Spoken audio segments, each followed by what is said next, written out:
Welcome to crime confessions. గతంలో గ్రామాల్లో ఉన్న పరిస్థితి ప్రభావంతోనో లేదా పెత్తందారుల పోకడలు నచ్చకో కొంతమంది యువతీ యువకులు అడవిబాటు పెట్టారు. అడవులకు వెళ్ళిన తర్వాత అన్నులతో కలిసి పగలనక రాత్రనక అడవికి పరిమితి పేద ప్రజల అభివృద్ధి కోసం నిరంతరం కృషి చేశారు. ఆ విధంగా కొంతకాలం ఉన్న తర్వాత వ్యక్తిగత కారణాలతోనో లేదా మరే కారణాలతోనో జనజీవన శ్రమంతులు కలిసిన వారిని పరిచయం చేసే కార్యక్రమంలో ఈ వారం మన గెస్ట్ నాగమణి అలియాస్ సావిత్రి. నాగమణి మహబూబ్నగర్ జిల్లాకు సంబంధించిన వ్యక్తి. తర్వాత దల్లంకు వెళ్ళి కొంతకాలం పనిచేసి ఆర్కే సాంబశివుడికి ఆమె గన్మ్యాన్గా ఉండి తర్వాత 2 సంవత్సరాలు పనిచేసిన తర్వాత బయటకు వచ్చారు. ప్రస్తుతం కర్నూలులో ఉంటున్నారు ఆవిడ. అసలు ఎందుకు పార్టీలోకి వెళ్ళారు, ఎందుకు బయటకు వచ్చారు విషయాన్ని ఆమె అడిగి తెలుసుకున్నాం. అక్క నమస్తే. నాగమణి అలియాస్ సావిత్రి. ఆర్కే రామకృష్ణ లాంటి వాళ్ళతో సాంబశివుడికి గన్మ్యాన్గా ఉండి తిరిగిన మీరు ఎందుకు బయటకు వచ్చారు? చర్చల టైంలో ఎందుకు లోపలికి వెళ్ళారు? వెళ్ళిన తర్వాత వాళ్ళిద్దరికి పెద్ద క్యాడర్కి గన్మ్యాన్గా ఉన్న తర్వాత వాళ్ళ దగ్గర ఏం నేర్చుకున్నారు? మీరు పార్టీలకు వెళ్ళిన తర్వాత ప్రజలకి ఏం సహాయం చేశారు? ఈ ప్రశ్న సమాధానం చెప్పే ముందు నాగమణి అలియాస్ సావిత్రి యొక్క కుటుంబ నేపథ్యం చెప్పు. మాది మధ్యతరగతి కుటుంబము. ఇద్దరమే అమ్మ నాన్నకి 2 అమ్మాయిలు.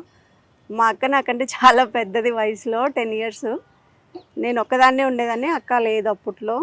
నాకు ఎట్లా పరిచయం అంటే మా ఫ్రెండ్ వాళ్ళ పిన్ని ఉంది కదా, నేను స్కూల్కి వెళ్తున్న టైంలో అప్పుడు చర్చలు జరిగినాయి. అయితే 2005లో ఆ టైంలో చర్చలు 4 లేండి సార్, నేను వెళ్ళింది కూడా అప్పుడే. ఆ టైంలో ఎంత నేను 7th క్లాసే అయినా కూడా వాళ్ళ పాటలు, వాళ్ళు ఊర్లో చేసినటువంటి పనులను బట్టి ఆకర్షింపబడినాను. ఏ ఊర్లో ఉండేవారు అప్పుడు? అంబడిపల్లి విలేజ్, లింగాల మండలం, మహబూబ్నగర్ జిల్లా. ఇప్పుడు నాగర్ కర్నూలు డిస్ట్రిక్ట్ వస్తుంది అది. దానికి పాటలకని కాదు కానీ వాళ్ళు చేసిరు. కళ్ళు సీసాలు పగలగొట్టడము, ఊర్లో జనాలకి కొంతమందికి హెల్ప్ చేయడం, అట్లాంటివి నేను స్వయంగా చూసిన తర్వాత మా కుటుంబము చాలా పెద్దది మా ఊర్లో పొలిటికల్గా. మా తాతగారు కాంగ్రెస్ పార్టీలో ఉన్నారు, సర్పంచ్ కూడా ఊర్లో. అయితే వాళ్ళలో వెళ్ళాలి, నేను వర్క్ చేయాలని ఫిక్స్ అయినా. అయితే వాళ్ళ పరిచయం ఎట్లా అనేది మనకు ఐడియా లేదు. ఒకరోజు వాళ్ళు నైట్ వచ్చి వెళ్ళిన తర్వాత మార్నింగ్ స్కూల్లో చర్చ జరుగుతుంది వాళ్ళ గురించి. మా ఫ్రెండ్ వాళ్ళ పిన్ని ఉండేది దానిలో. వాళ్ళు మా ఇంటికి వస్తారు అని అక్కడ విన్న తర్వాత ఆమెను పట్టుకున్నాను. నేను కూడా వెళ్ళాలనుకుంటున్నా, నేను వర్క్ చేయాలనుకుంటున్నా అంటే ఫస్ట్ ఆఫ్ ఆల్ మా ఫ్యామిలీని టచ్ చేయడానికి భయపడతారు, పొలిటికల్ బ్యాక్గ్రౌండ్ కాబట్టి. వాళ్ళు కూడా భయపడినారు. అయితే కూడా మా ఫ్రెండ్స్ కొంచెం హెల్ప్ చేసిరు. అప్పట్లో వాళ్ళ ఇంటికి తీసుకెళ్ళి దళం మెంబర్స్తో మాట్లాడించిన తర్వాత మా ఫ్రెండ్ వాళ్ళ మదర్ వాళ్ళు చాలా భయపడినారు. మీ వాళ్ళు తలుచుకుంటే మమ్మల్ని ఊర్లో కూడా ఉండనియరమ్మా, ఇంకొకసారి రావద్దు మా ఇంటికి అని చెప్పిరు. మా ఇంట్లో కూడా తెలిసింది వాళ్ళ ఇంటికి పోయినట్టు. మా వాళ్ళు కూడా చాలా భయపడినారు, చెప్పినారు, ఏడ్చినారు. వాళ్ళ గురించి అసలు ఆలోచించొద్దు, ఫుడ్ ఉండదు, ఏముండదు, మన వాతావరణం వేరు, ఏమేమో చెప్పిరు. అయినప్పటికీ కూడా వినలే. నేను వాళ్ళతో పరిచయం పెట్టుకున్నాను. ఫస్ట్ పాంప్లెంట్లు ఇచ్చిరు స్కూల్లో, అక్కడ ఇక్కడ కొంచెం డిస్ట్రిబ్యూట్ చేసినాను. తర్వాత 1 వీక్ తర్వాత సడన్గా వచ్చిర్రు తీసుకెళ్ళడానికి. దళంలోకి వస్తావా, ఇక్కడే ఉండి వర్క్ చేస్తావా అని అడిగిరు. నేను పూర్తిగా వెళ్ళిపోతే లోపలికి వెళ్ళిపోవాలి, ఎవరికి కనపడకూడదు. ఇక్కడ ఉండి దొరికినా కూడా ఇబ్బంది కదా, స్టడీ కూడా ఆగిపోతుంది, ఇట్లా పేరెంట్స్కి కూడా ఇబ్బంది అవుతుంది అని చెప్పి వెళ్ళిపోవాలనుకున్నాను. అయితే వాళ్ళు ఆ రోజు వస్తారని తెలీదు. మామూలుగానే స్కూల్కి వెళ్ళిన ఇంటర్వెల్ టైం ఉంటుంది కదా, అప్పుడు మా స్కూల్ పక్కనే వేరే వాళ్ళ ఇంట్లో వాళ్ళు ఉన్నారు. మా ఫ్రెండ్స్ అక్కడికి చెప్పాలా వద్దా అని ఆలోచించి చెప్పినారు. వాళ్ళ ఇంట్లో ఉన్నారు, పిలుస్తున్నారు నిన్ను అని చెప్తే వెళ్ళిన. నేను వెళ్ళిన తర్వాత కలిసిండ్రు, మాట్లాడిరు. మాది క్యాస్ట్ కొంచెం పెద్ద, అయితే ఎస్సీ వాళ్ళ ఇంట్లోకి తీసుకుపోయారు. ఫస్ట్ నేను వాళ్ళలో సెట్ అవుతానా లేదా అని చూడడానికి తీసుకుపోయి వాటర్ ఇచ్చిర్రు. పర్లేదు తీసుకున్నాను. ఇంకా నుంచి అట్లనే తీసుకెళ్ళిరు. స్కూల్ యూనిఫామ్లోనే, అన్ని బుక్కులన్నీ స్కూల్లోనే పెట్టి యూనిఫామ్లోనే వెళ్ళిపోయినాను నేను. తర్వాత 2 రోజులు సెర్చ్ చేసిర్రు మా వాళ్ళు. స్కూల్ యూనిఫామ్లోనే. ఎవరు బాధ్యులు ఇప్పుడు మీకు? అప్పుడు మా కమాండర్ వచ్చేసి సుగుణ అని లేడీనే, ప్రకాశం డిస్టిక్ వాళ్ళది. ఆమె అప్పుడు ఏదో హెల్త్ ప్రాబ్లం వల్ల బయటికి వెళ్ళి ఆ టైంలో వచ్చినారు. ఆమెనే తీసుకెళ్ళింది మమ్మల్ని. వెళ్ళడం అడవిలోకి వెళ్ళిపోయారా మీరు? వెళ్ళడము దళంలో ఫస్ట్ లోకల్ దళంలో చేసినాము, తెలకపల్లి దళం అని. దానిలో చేసినాం. దానిలో 2 మెంబర్స్, మా కమాండర్, ముగ్గురమే ఉండేవాళ్ళం. ఏం లేదు సార్, దానిలో ఊర్లలో మీటింగ్స్ కండక్ట్ చేయడము, విప్లవం గురించి వాళ్ళకి అవగాహన కల్పించడం, భూ పోరాటాలు చేసినాము, కళ్ళు సారా ధ్వంసం చేయడము, కొంచెం లేని వాళ్ళకి భూములలో ఎర్ర జెండాలు వాతడము, ఇయ్యడము, అట్లాంటివి చేసినాము. కేసులు కూడా బాగానే అయినాయి అప్పట్లో. అయితే మైనర్ అయినందుకు ఇప్పుడైతే నా మీద ఏం లేవు. అప్పుడు నేను మైనర్ కదా, సరెండర్ అయినప్పుడు కూడా మైనర్నే. ఎంతకాలం చేసావు అక్కడ? 2 సంవత్సరాలు చేసి. బయట ఎంతకాలం? బయట అతి తక్కువ కాలం 1 month 2 months ఉన్నాను. అప్పటికి నేను బాగా ఫోకస్ అయినాను. చిన్న ఏజ్ లో వెళ్ళినా కాబట్టి కొంచెం ఎప్పుడు గుర్తు రాలేదా? రాలేదు సార్. నేను సరెండర్ అయ్యే రోజు వరకు వాళ్ళు గుర్తు రాలేదు నాకు. బేసిక్ గా అంటే అంతలా పార్టీ వైపు అందులో పార్టీలో మంచి కల్చరే ఉండేది అప్పట్లో. ఇప్పుడు బయట అయితే ఒక 2 నెలలు అంటే మీరు దాదాపు మోతలు ఇవే ఉంటాయి. ఇప్పుడు ఇబ్బంది పడలేదా? పడినాం సార్, చాలా సార్లు పడినాము. ఒకసారి ఎన్కౌంటర్ టైంలో చాలా ఇబ్బంది పడినాము. నీళ్లు లేవు, ఫైరింగ్ జరుగుతూనే ఉంది. నా వెపన్ వచ్చేసి మధ్యలో స్ట్రక్ అయిపోయింది, క్లోజ్ అవ్వట్లేదు, అది బుల్లెట్ బయటికి రావట్లేదు, మధ్యలో స్ట్రక్ అయింది. ఆ వెపన్ పట్టుకొని సుమారు అంటే 10 kilometers వెళ్ళిపోయినాము. నడవడానికి కూడా శక్తి లేదు. ఆర్కే నా పక్కనే ఉన్నారు. నేను ఆయన గన్మెన్ కాదు, కానీ నేను సరెండర్ అయిన తర్వాత గన్మెన్ అని పోలీసు వాళ్ళు విడిదిచ్చేసినారు. ఆయనతో పాటే ఉన్నాను కాబట్టి. 4 రోజులు బయట ఉన్న తర్వాత లోపలికి ఇప్పుడు వెళ్ళావు పూర్తిగా? దళంలో నుంచి లోపలికి అడవిలోకి ఎప్పుడు వెళ్ళిపోయినాను అంటారు. అదే 2 months లోనే ఎన్కౌంటర్ అయింది సార్. తుమ్మల్పెంట అనేసి ఊరుంది విలేజ్ లో, అక్కడ ఎన్కౌంటర్ జరిగింది. ఎన్కౌంటర్ లో పోలీసులకి పట్టుబడినాను. అయితే సివిల్ డ్రెస్ లో ఉన్నాను, యూనిఫామ్ ఉండదు కదా మనకి లోకల్లో ఉంటే. సివిల్ డ్రెస్ ఉండేది, వెపన్ ఉంది. అయితే వెపన్ వాళ్ళు పక్కకు నిలబెట్టారు, చిన్నపిల్లని అనుకొని పట్టుకొని పక్కన నిలబెట్టేసినారు. ఇంకా మా వాళ్ళు వెళ్ళిపోయినారు, మిగతా వాళ్ళు. అమ్మాయి దొరికింది, ఇంకా చనిపోయింది లేదు, హోప్ పెట్టుకొని ఏడవడం అంతా అయిపోయింది ఇంకా వాళ్ళది. అయితే మనం విడిపోయే ముందే ఎన్కౌంటర్ అవుతుంది అని మనకు ఐడియా ఉన్నప్పుడే కలుసుకోవడానికి ప్లేస్ చెప్పుకుంటాం ఫస్టే. ఆ ప్లేస్ను కూడా నాకు తెలీదు ఆ ఏజ్లో. ఆ రోజంతా ఫైరింగ్ జరిగిన దగ్గరే ఉన్నాను నేను. అక్కడ నుంచి కొంచెం పక్కకు వచ్చేస్తాను, ఊర్లో కాపలాదారులు ఉంటారు కదా సార్, వాళ్ళ ఇంటికి వెళ్ళిన. వాళ్ళ ఇంటికి వెళ్తే వాళ్ళే కాపాడిరు. నైట్ అంతా వాళ్ళ దగ్గరే పెట్టుకొని మార్నింగ్ తెల్లవారుజామున ఎవరు లేయక ముందుకే తీసుకెళ్ళి పక్క ఊర్లో వదిలేసి వచ్చిర్రు. అక్కడ నుంచి మళ్ళీ మేము దళాన్ని కలుసుకోవడం జరిగింది. అప్పుడు ఇంకా ఈ లోకల్లో ఉంటే డేంజర్ అని చెప్పి పార్టీలోకి ఇచ్చేసి. మరి రామకృష్ణ గారికి సాంబశివుడానికి ఎప్పుడు మీరు గన్మెన్ గా ఉన్నారు? నేను గన్మెన్ గా చెయ్యనే లేదు సార్. వాళ్ళు నాతో ఉన్న రిలేషన్ బట్టి గవర్నమెంట్ నాకు అభివృద్ధి ఇచ్చింది, ఆర్కే గన్మెన్ అని. గన్ ఎవరు పట్టుకోలేదు అక్కడ? గన్ను మామూలు ఎవరు గన్మెన్ కాదు నేను. వాళ్ళతో ఉన్నారు మీరు? వాళ్ళతోనే ఉన్నాను. ఇద్దరితో పని చేస్తున్నప్పుడు ఏం నేర్చుకున్నారు మీరు? సాంబశివుడు అయితే చాలా మంచి మనిషి అసలుకి. ఆయనను లాస్ట్ మూమెంట్లో కూడా చూడలేకపోయినాము. అయితే చాలా నేర్చుకున్నాను ఆయనను చూసి. ఆయన ఎప్పుడు అంటుండేటోడు, చిన్నపిల్లలు దళంలో ఉండకూడదు, ఇంటికి వెళ్ళిపోవాలా అంటే వెళ్ళిపోవాలని కాదు, కానీ అది ఉన్న మా ఫ్రెండ్షిప్ కొద్దీ అట్లా సతాయిస్తుండేటోడు అనమాట. రామకృష్ణ గారు అయితే ఇంకా ఆయన అన్నం తినిపించడం కూడా చేసినాడు ఆఖరికి. సాంబశివుడు ఒకానొక టైంలో నాకు హెల్త్ బాగాలేక పూర్తిగా నేను 2 అడుగులు కూడా నడవలేని స్థితిలో ఉన్నాను. అప్పుడు కూడా ఆయన భుజాల మీద ఎక్కించుకొని తీసుకెళ్ళిండు. చూసారు అంతా ఆల్మోస్ట్ వాళ్ళంతా పెద్దవాళ్ళే కాబట్టి అప్పుడు నాకు ఈ తల్లిదండ్రి లేని లోటు తెలియలేదు. వాళ్ళంతా అట్లనే చూసుకున్నారు. వాళ్ళిద్దరుతో మీకు బాగా సాన్నిధ్యం ఉంది కదా, ఒక అన్నదమ్ముళ్ళగా, ఒక అమ్మ నాన్న అన్ని వాళ్ళిద్దరు చనిపోయినప్పుడు మీకు ఎంత బాధపడింది? సాంబశివుడు చనిపోయినప్పటికీ నేను బయటే ఉన్నాను సార్. వాళ్ళని చూసే పొజిషన్ నాకు లేదు. ఆర్కే చనిపోయినప్పుడు కూడా లేదు, కానీ చాలా బాధపడినాను.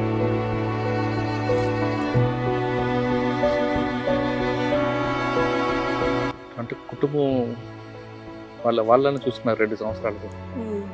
2 సంవత్సరాలు మీరు చేసిన కార్యక్రమాలు అంటే సమాజ సేవ చేద్దామని పోయినాం, కానీ దానిలోకి పోయిన తర్వాత మా ప్రాణాలు మేము కాపాడుకోవడమే మాకు బాధ్యత అయిపోయింది. ఎందుకంటే ఎక్కడ ఏ యాక్టివిటీ చేద్దామన్నా ఉన్న ప్లేస్ తెలిసిపోతుంది. పోలీస్ వాళ్ళకి. మా ప్రాణాలు చేతిలో పట్టుకొని మేము పరిగెత్తడమే సరిపోయింది. లోకంతలంలో ఉన్నప్పుడన్నా కొంచెం సేవ చేయగలిగినాం జనాలకి.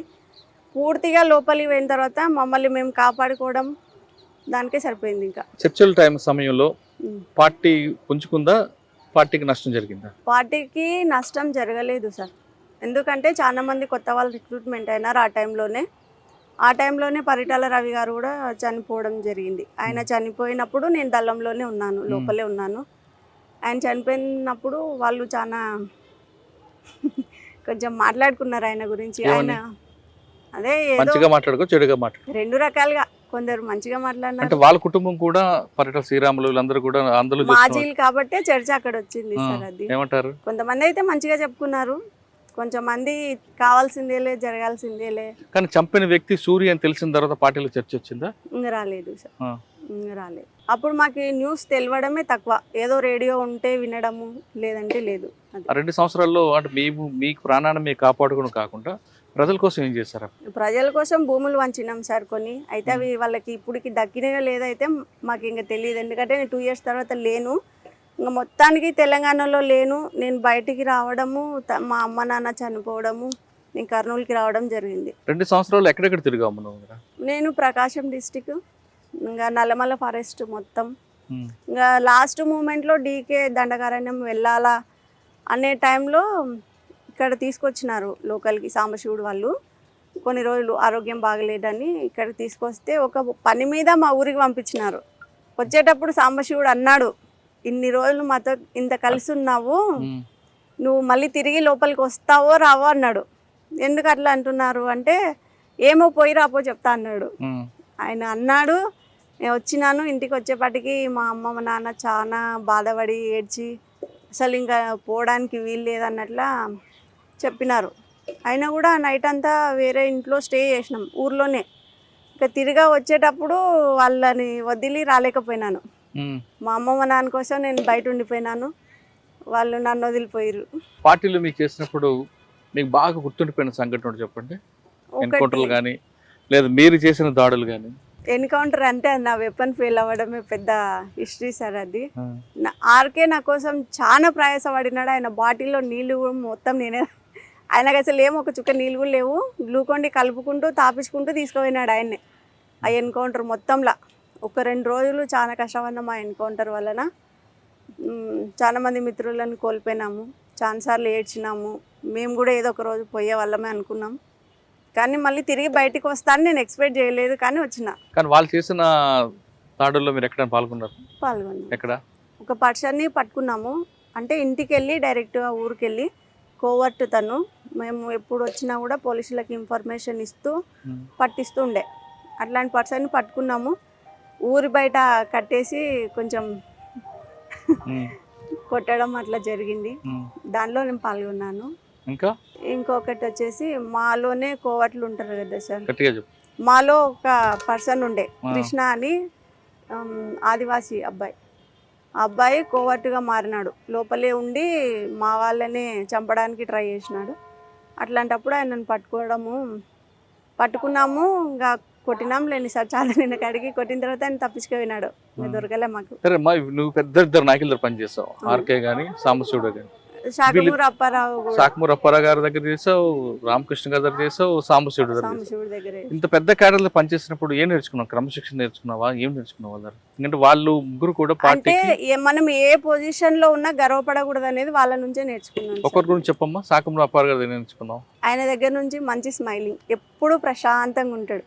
ఎంత పెద్ద సమస్య వచ్చినా భయపడ్డు, ఏదో ఆలోచించి పరిష్కారం చేద్దాంలే. ఇప్పుడు ఆయన నుంచి ఇప్పుడు నేను కూడా అట్లనే సమాజంలో కొనసాగుతున్నాను. ఎన్ని సమస్యలు వచ్చినా సరే అది అక్కడి నుంచి వచ్చినదే. ఇంకా ఆర్కే నుంచి అయితే చాలా అంటే చాలా నేర్చుకోవాల్సి వచ్చింది సార్. ఆయన చదువు చాలా పెద్దది, చాలా పెద్ద కుటుంబంలో పుట్టినాడు. అంత చదువు ఉన్నప్పటికీ ఆయన సమాజాన్ని వదిలి అడవి బాట పట్టుకున్నాడు. ఆయన ఎప్పుడు బుక్కులే చదువుతుండే, వేరే పని ఏం చేసేలేకుండే. నాకు నా నైట్ సెంట్రీ వేస్తే నా సెంట్రీ అయిపోయేంత వరకు ఆయన మేల్కొని ఉండాల. నేను అట్లయితేనే డ్యూటీ చేస్తా, లేకపోతే చేయకుంటుంటే ఎందుకు ఎవరైనా వస్తారేమో అని మళ్ళీ భయం కదా, చిన్నపిల్లని కదా.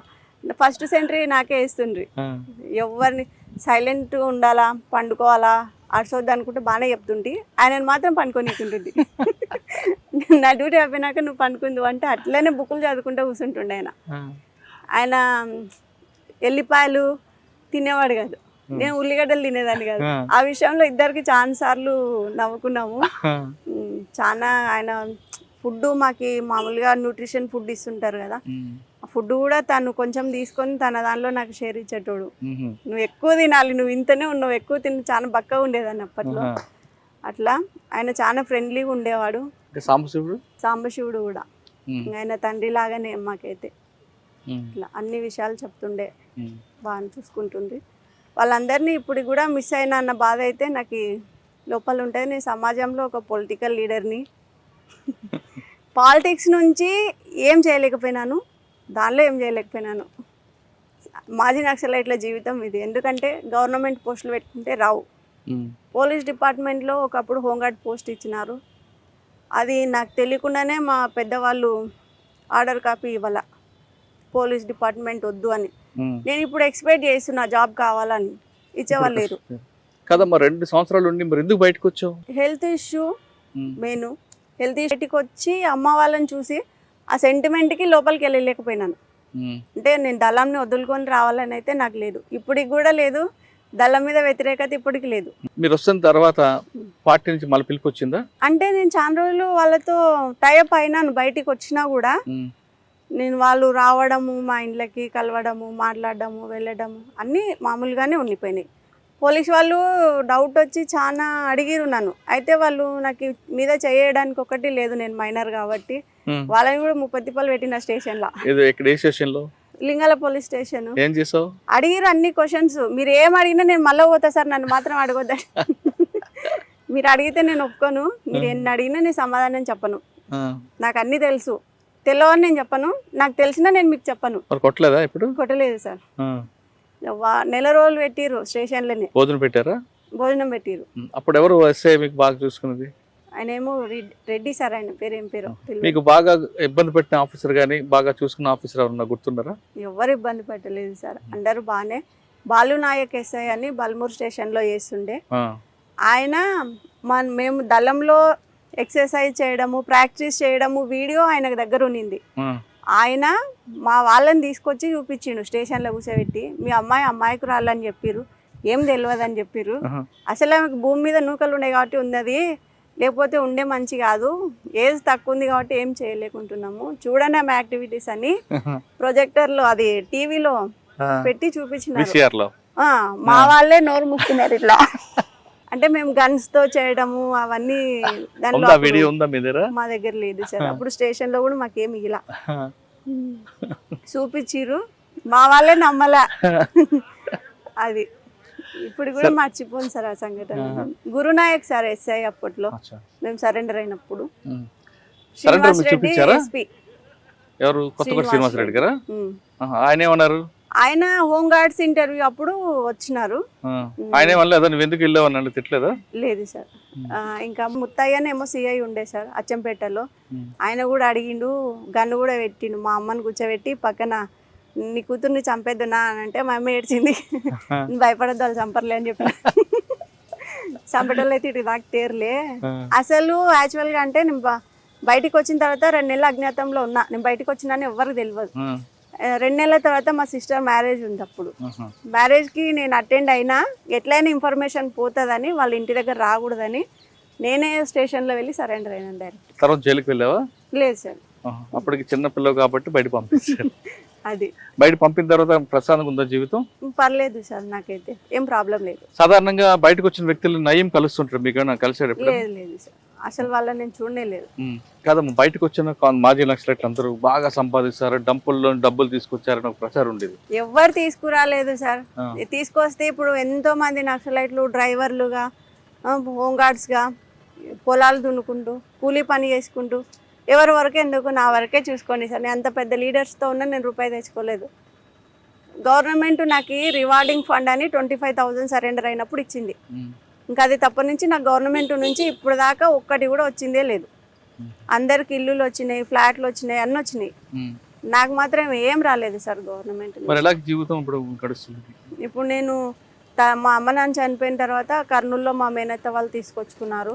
నేను అక్కడికి కూడా రానని చెప్పిన, ఒక్కదాన్నే ఉంటాను, మా ఇంట్లో నేను ఉంటాను, నా పని నేను చేసుకుంటానంటే వాళ్ళే తీసుకొచ్చిరు ఇక్కడ బలవంతంగా. హాస్పిటల్లో వర్క్ నేర్పించినారు, నర్సింగ్. ఆ తర్వాత జాబ్ చేసే టైంలో మా హస్బెండ్ పరిచయం అయినారు. ఆయన ఫిజికల్ హ్యాండిక్యాప్డ్ అయినా కూడా మెంటల్ పరంగా చాలా స్ట్రాంగ్. మనం అంత స్ట్రాంగ్ ఉండలేం, ఆయన ఉన్నంత స్ట్రాంగ్. తను నాకు చాలా సపోర్ట్ ఇస్తాడు సార్ అన్ని విషయాల్లో కూడా. తల్లిదండ్రులు లేకపోయినా వీళ్ళ ఇంటికి వచ్చిన తర్వాత ఆ ఫీలింగ్ లేదు నాకు, అమ్మ నాన్న లేరు అన్న ఫీలింగ్ లేదు. అన్నీ తనే చూసుకుంటాడు. సాధారణంగా మీరు గట్టిగా నిలబడ్డారు, మీకు దొరికిన హస్బెండ్ కూడా గట్టిగా శారీరకంగా వీక్ అయినా మానసికంగా దృఢమైన వ్యక్తి కాబట్టి మీకు కాపురం సజా జరుగుతుంది. మీరు చాలా కష్టాలు చూస్తారు, ఎందుకు చెప్తున్నారు. మీరు పార్టీలో జిల్లాగా నేను చేయలేపారు, పొలిటికల్గా వచ్చారు నేను చేయలేపారు.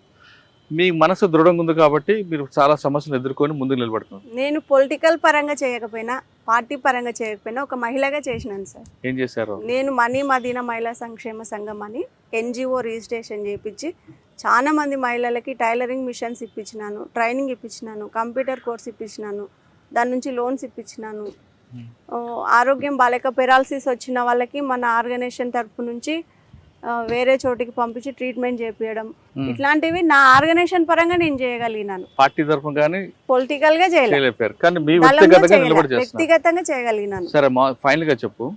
చాలా మంది అమ్మాయిలు కానీ పెళ్ళైన వాళ్ళు కానీ ఏదో చిన్న చిన్న సమస్యకి ఏదో కష్టం అంతా నెత్తి మీద పడినట్లు భావించి పిల్లలు అనాథలు చేసి చనిపోతుంటారు, ఆత్మహత్య చేసుకోవాలి. మరికొంతమంది అమ్మాయిలు అయితే చిన్న చిన్న ఇష్యూలు బాధలకే భరించలేమంటూ ఆ తల్లిదండ్రులకి మానసిక క్షోభ గురించి వాళ్ళ ఆత్మహత్యలు చేసుకుంటారు. ఆ విధంగా ఆత్మహత్యలు చేసుకున్న వాళ్ళకంటే ఇప్పుడేం చేయలేం, చేసుకోబోతున్న వాళ్ళకి కానీ లేదా ఇటువంటి సమస్యలు ఎదుర్కొన్న మహిళలకు కానీ మీరు ఇచ్చే సమాధానం ఏంటి? అంటే ఇప్పుడు సమాజం ఉన్నదే అట్లా ఉంది సార్. మహిళలు తప్పు చేయకపోయినా వాళ్ళు తప్పు చేస్తున్నట్టనే చూస్తున్నారు. సోషల్ మీడియా వచ్చిన తర్వాత మహిళలు చాలా రకాలుగా ఇబ్బంది పడుతున్నారు. అట్లాంటి సమస్యలు నేను చాలా పరిష్కరించిన. టీం ఉంది కర్నూలులో, మహిళా పోలీస్ స్టేషన్ ఉంది. నేను ఎన్ని సమస్యలు వచ్చినా వాళ్ళని పట్టుకొని దాన్ని సాల్వ్ చేస్తాను. అటువంటి సమస్యలు ఎదుర్కోవాలా, వచ్చినప్పుడు ధైర్యంగా నిలబడాలి సార్. ఫస్ట్ ఒక సమస్య ఉందంటే దానికి పరిష్కారం కంపల్సరీ ఉంటుంది. సమస్య వచ్చింది కదా మనం చనిపోతేనే అది పరిష్కారం అవుతుందంటే కరెక్ట్ కాదు. కాబట్టి సమస్య వచ్చినప్పుడు నిలబడి ఆలోచించుకొని కొంచెం దాని పోరాటం అయితే చేయాల్సిందే కంపల్సరీ. పోరాటం చేయకుండా బయటపడలేం సమస్య నుంచి. దానికైతే నేను ఎప్పుడు సపోర్ట్ ఉంటా. అట్లాంటి సమస్యలు ఎన్ని వచ్చినా కూడా నేను పరిష్కరిస్తాను సార్ కంపల్సరీ. మనిషి పుట్టిన తర్వాత ప్రతి మనిషికి ఒక సమస్య వస్తుంది. ఆ సమస్యకి ఆత్మహత్య పరిష్కారం కాదు అంటుంది నాగమణి. ఖచ్చితంగా మనం పోరాటం చేసి ఆ సమస్య మనకు భయపడి పారిపోతుంది, కానీ మన దగ్గర కూడా రాదు అంటూ ఆమెకున్న అనుభవం చెప్తున్నారు. ఇది నాగమణితో ఎక్స్క్లూజివ్ ఇంటర్వ్యూ. వచ్చే వారం మరో గెస్ట్తో మళ్ళీ కలుద్దాం. అంతవరకు నమస్తే, థ్యాంక్ యూ అక్క. నమస్తే.